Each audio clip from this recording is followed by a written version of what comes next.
और हमारा सम्मान किया। मैं भी आप सभी लोगों का हृदय से अभिनंदन करता हूं, स्वागत करता हूं।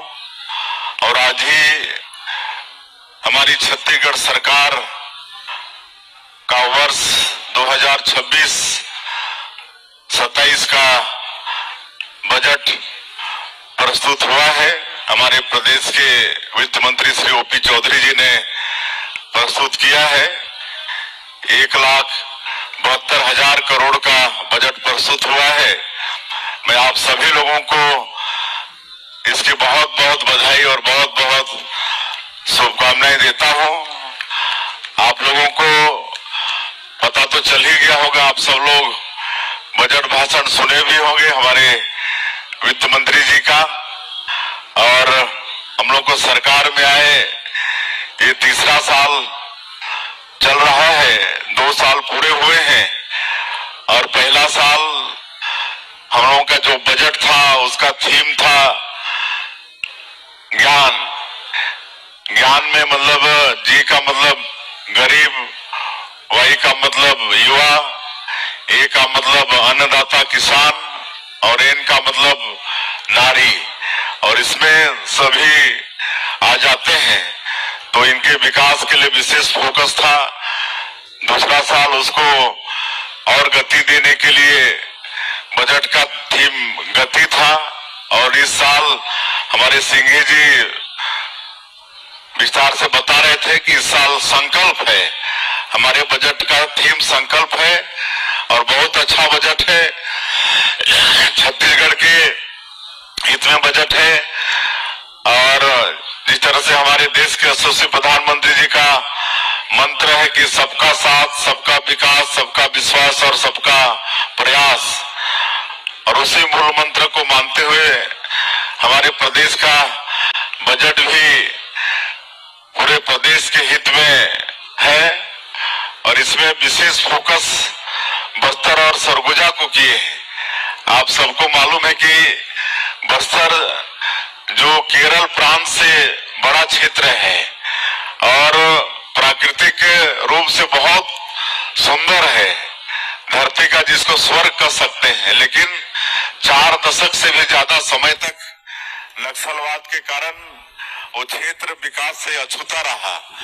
लेकिन हमारे देश के यशस्वी प्रधानमंत्री श्री नरेंद्र मोदी जी और हमारे देश के गृह मंत्री अमित शाह जी, उनका आशीर्वाद, उनकी दृढ़ इच्छा शक्ति और हमारे जवानों के अदम्य साहस के कारण हम लोग नक्सलवाद को छत्तीसगढ़ से समाप्त करने में सफल हो रहे हैं। और वैसे माननीय प्रधानमंत्री और गृह मंत्री जी का तो संकल्प है कि 31 मार्च तक पूरे देश से नक्सलवाद को समाप्त करना है। और बड़ी तादाद में नक्सलवाद हमारे ही छत्तीसगढ़ में था, लेकिन 2 वर्षों में जिस तरह से हमारे जवानों ने नक्सलवाद के खिलाफ में लड़ाई लड़ी है और सारे जो बड़े बड़े माओवाद थे सारे न्यूट्रलाइज हुए हैं, गिरफ्तारी हुई है। हम लोग अच्छा पुनर्वास नीति भी दिए हैं, तो 2,500 से ज्यादा माओवाद आत्मसमर्पण भी किए हैं। तो निश्चित रूप से माननीय प्रधानमंत्री और गृह मंत्री जी का संकल्प पूरा हो रहा है। तो उस क्षेत्र को भी विशेष विकास के दृष्टि में फोकस किया गया है। और बहुत सारा चीजें सब बताने की आवश्यकता भी नहीं है। उस क्षेत्र में हम लोग एजुकेशन सिटी, आपका जो अबूझमाड़ है और जगरगुंडा है, वहां पर एजुकेशन सिटी का भी इस बजट में प्रावधान किए हैं। और उस क्षेत्र में एग्रीकल्चर को आगे बढ़ाने के लिए फॉरेस्ट प्रोड्यूस वहां पर सैकड़ों तरह के हैं, उसका कैसे वैल्यू एडिशन हो और वहां के लोगों को जोड़ें।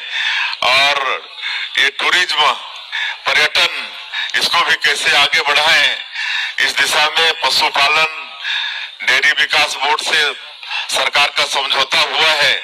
और वहां पर हम लोग परिवार को 2-2 गाय देने का भी काम शुरू किए हैं। उसी तरह से सरगुजा भी जनजातीय बाहुल क्षेत्र है, वहां भी पर्यटन की अपार संभावना है। तो ये दोनों संभाग को विशेष फोकस किया गया है। वैसे तो पूरे छत्तीसगढ़ के विकास में ही ये बजट है।